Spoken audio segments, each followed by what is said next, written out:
Kua mutura te wāhi ki ngā roia a te karauna me tā rātau whakawā i ngā tāngata tokowhā me a rātau mahi i te urewera.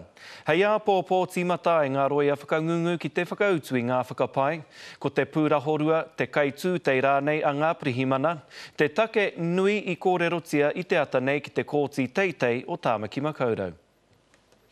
Koe nei a Aaron Pascoe e whakautua nei nā pātai a ngā roia mona āhuatanga i whakahaere e rātau ki te kohi i ngā kōrero e pāna ki ngā kaiwhakatuaki nei.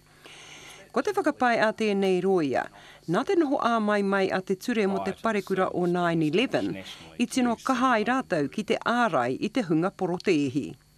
I can't comment on what they did prior to Operation 8 in relation to protest groups. Tērā nō nā whakapai, he pūrahorua te kai harihari kōrero, mai nā kai porotēhi ki te ture. One of your colleagues referred to yesterday as the whistleblower, the Rob Gilchrist case. I am aware of it, but I'm not really prepared to discuss that. Ko te ki a Christopher Stevenson, nā te hoa wahine tonu o Rob Gilchrist ai i whakaaki ki te hunga pāho.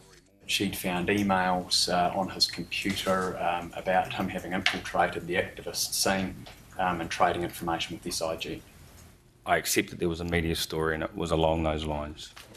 He was nicknamed Balaclava.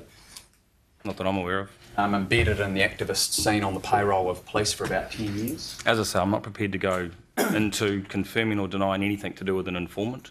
He was selling camouflage gear and scanners to protest groups. Ina e hara ko tēnei rōpua nake i te tirohia. This was an intel request sent out asking for information on groups such as Auckland Animal Action, Aotearoa, ALF, Vegan Balaclava Pixies, anti-war, anti-American groups, climate change groups.